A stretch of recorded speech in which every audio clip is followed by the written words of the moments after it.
नमस्कार। मैं डॉक्टर शोभा निगम अपने चैनल भारती मिथक में आपका स्वागत करती हूँ। इसमें हम राम कथाओं को विभिन्न रामायणों के संदर्भ से देख रहे हैं। पिछले अंक में हमने देखा कि राम का नाम लेते लेते दशरथ स्वर्ग सिधार जाते हैं। इसके बाद राम कथा में एक अत्यंत श्रेष्ठ चरित्र का प्रवेश होता है, जिसके विषय में वाल्मीकि लिखते हैं, धर्मम इव धर्मज्ञम देह बंधनम, अर्थात देहबद्ध धर्म के समान धर्मज्ञ है। यह है राम के छोटे भाई भरत। रामचरितमानस में तुलसीदास ने भरत के विषय में बड़ी सुंदर पंक्तियां कही है।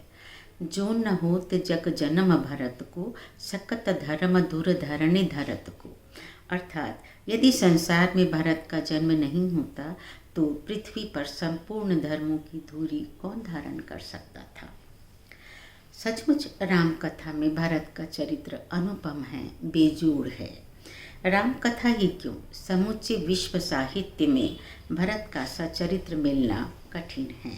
वही तो सभी रामायणकारों ने इस दाशरथी का चरित्र बड़े भक्ति और श्रद्धा से गाया है। वाल्मीकि रामायण के अनुसार भरत और शत्रुघ्न विवाह के कुछ समय पश्चात ही अपने मामा युधाजीत के आग्रह पर उनके साथ कैकेयी देश चले गए थे। वहाँ वे प्रसन्नता से रह रहे थे, किंतु एक रात उन्होंने पिता को लेकर बड़ा बुरा स्वप्न देखा। सुबह उनके दिल की धड़कनें अभी बढ़ी हुई ही थी कि उन्हें खबर मिली कि अयोध्या से दूत आए हैं। यह सुनकर भरत और भी आशंकित हो गए, किंतु जब दूतों ने बताया कि अयोध्या में सब ठीक है तो उन्हें कुछ सांत्वना मिली। किंतु भरत को जिस बात का भय था, आखिर में वही हुआ। हमेशा गुलजार रहने वाली अयोध्या को श्रीहीन देखकर पहले से ही शंकालु भरत और भी अधिक डर गए।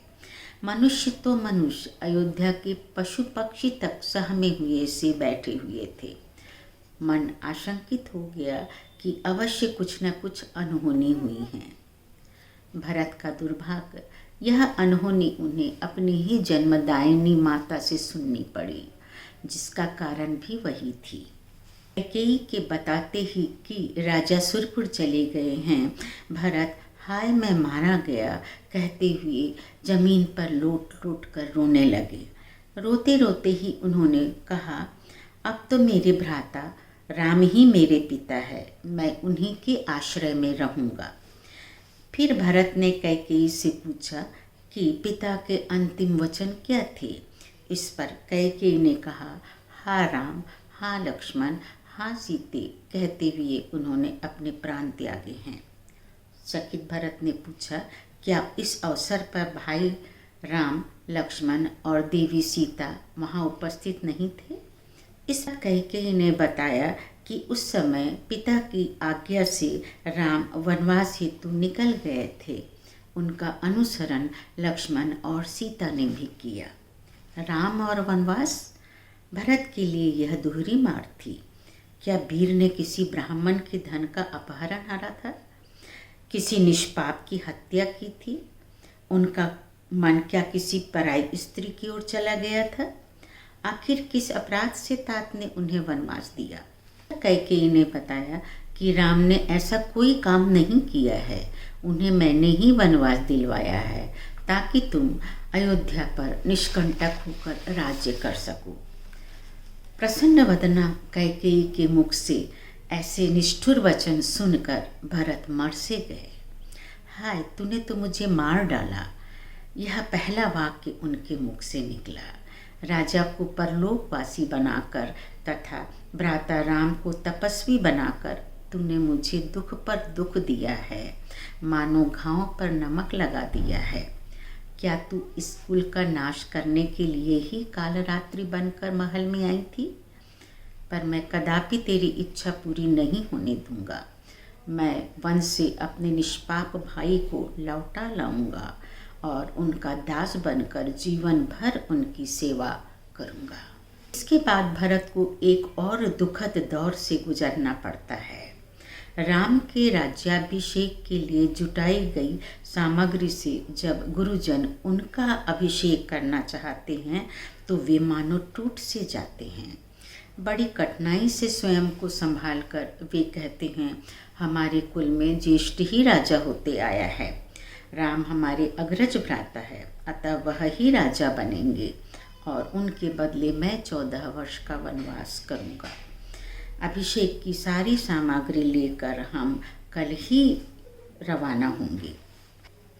तमिल कवि कंबर अपनी कंब रामायण में इस प्रसंग में लिखते हैं, माँ से पिता की मृत्यु का समाचार सुनकर सबसे पहले उन्होंने राम के विषय में पूछा और ऐसा करते समय आदरपूर्वक हाथों को सिर पर रखा, किंतु जैसे ही माँ से उन्होंने वरों के विषय में सुना, उनके दोनों हाथ कानों पर आ गए। भंवे संकुचित होकर भाल पर चढ़ गई और नाचती हुई सी कांपने लगी। निश्वास के साथ अग्नि ज्वालाएं निकलने लगी, आँखों से रक्त बहने लगा, कपोल फड़क उठे, रोमकूपों से मानो चारों ओर अंगारे छूटने लगे। भरत ने जब डग भरा तो धरती कांपने लगी। देवता उनका रोष देखकर भय से मृत से हो गए। भरत कैकेयी की ओर बढ़े, वे उसे मार ही डालना चाहते थे, किंतु फिर इससे भ्राता रुष्ट होंगे सोचकर वे रुक गए। किंतु माँ पर विष बाण चलाने में उन्होंने कोई कमी नहीं की। कहा, कहाँ जाकर अपना कलंक धोगी? सब यही कहेंगे कि इस षड्यंत्र में भरत भी शामिल था, किंतु मैं किसी भी स्थिति में आपकी इच्छा पूरी नहीं होने दूंगा।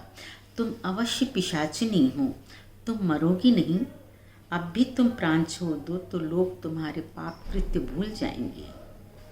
फिर माता कौशल्या के गले लगकर जी भर रोने के बाद वे माता के कहने पर पिता का दाह संस्कार करने आगे बढ़ते हैं, किंतु तभी वशिष्ठ मुनि उन्हें रोक देते हैं, यह कहते हुए कि तुम्हारे माता के कुकर्मों के कारण दुखी होकर तुम्हारे पिता ने तुम्हारा परित्याग कर दिया था, अतः तुम पिता का दाह संस्कार नहीं कर सकते।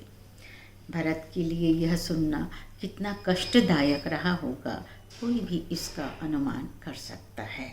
ना से हंसते हुए उन्होंने अच्छा अच्छा कहा और वज्राहत भयंकर सर्प के समान वे हरहरा कर गिर पड़े। रोते हुए उन्होंने कहा, पिता के प्रेत संस्कार का अधिकार न रखने वाला मैं पिता के राज्य का अधिकारी कैसे हो गया? यह भी खूब रही, मेरे जननी ने क्या ही सुंदर उपकार किया है मेरे ऊपर। यहाँ आगे वशिष्ठ शत्रुघ्न के द्वारा दशरथ का दाह संस्कार करवाते हैं। हालांकि वाल्मीकि रामायण तथा अन्य अनेकों रामायण में भरत ही यह कार्य करते हैं। तेलुगु रंगनाथ रामायण में पिता के मृतदेह के सामने विलाप करते हुए भरत कहते हैं, आप मेरी ओर देखना नहीं चाहते, इसीलिए ऐसे आंखें मूंदे पड़े हुए हैं। यह कैकेयी का गर्भजात है, इसीलिए ना आप मुझसे नहीं बोल रहे हैं। ठीक है, पर इस सुमित्रा पुत्र की ओर तो देखो। अत्यधिक दुखी होकर यह भूमि पर लूट रहा है, आप अपने हस्त कमलों से इसके शरीर की धूल क्यों नहीं पूछते? इस पर कृपा करो, इससे बातें करो। इसने क्या पाप किया है? क्या कैकेयी ने आपकी बुद्धि को क्षुब्ध कर दिया है? मरते तो सभी हैं, पर ऐसे नहीं मरते। स्नेह बंधन सबके होते हैं, पर ऐसे तो नहीं होते। स्त्रियां प्राण वल्लभों से दान मांगती है, पर ऐसे तो नहीं मांगती। इस कष्टप्रद आचरण से हाय मैं कैसे पार पाऊँ? तुलसीदास ने मानस में इस सारे प्रसंग में भरत की वेदना को मानो अमर करते हुए उकेरा है। माता की करतूत उसी के मुख से सुनकर भरत स्तब्ध रह गए थे। कैकेयी मानो मरम पाछे जनु माहुर देही, मर्म स्थान को चाकू से चीरकर उसमें जहर भरते हुए आदि से अंत तक सारी कथा सुनाती है। यह सुनकर भरत स्तंभित रह गए। बड़ी लंबी सांस लेकर वे बोल उठे, पापनी सभी भांति कुलनासा। जो कैकेयी क्षण भर पहले अपने पुत्र की राजा बनने की कल्पना पर इतरा रही थी, उससे भरत कहते, हाय, तेरी ऐसी ही इच्छा थी तो जन्मत काहे न मारे मोही, मुझे जन्म लेते ही क्यों नहीं मार दिया। पर यह कैकेयी पैदा ही क्यों हुई, और हुई तो बाँझ क्यों नहीं हुई। कैकेयी कत जन्मी जग माझा, जौ जन्मी त काहे न बाचा। अंततः असहाय होकर वे विधि के सामने हथियार डाल देते हैं। हंस बंसु दशरथ जनकु, राम लखन से भाई, जननी तू जननी भई, विधि सन कछु न बसाई। तुलसी की गीतावली में भरत माँ से कहते हैं, ऐसे ते क्यों बचन कही ओरी, राम जाहु कानन कठोर, तेरे कैसे है हृदय रह्योरी। अर्थात अरे तूने आखिर ऐसे वचन कहे कैसे कि राम वन को जाए, तेरा हृदय कैसा कठोर है। आगे वे मानो कैकेयी को चेतावनी देते हैं, आए हैं राम सुखी सब भय हैं, ईस अजस मेरो हरि हैं, तुलसीदास मोह को बड़ु सोच है, तू जन्मी कौन विधि भरी हैं। अर्थात राम जीवन से लौट आएंगे, सब लोग सुखी होंगे और मेरा अपयश ईश्वर दूर कर देंगे, पर मुझे बड़ी चिंता है कि तू अपना आगे जीवन कैसे बिताएगी। चलिए, तो कैसा रहा आज का कुछ विस्तार से प्रस्तुत यह अंक। अगले अंक में भरत का यह सुंदर चरित्र हम कुछ और विस्तार से देखेंगे। तब तक के लिए नमस्कार। अंक यदि पसंद आया हो तो कृपया लाइक अवश्य करें। धन्यवाद।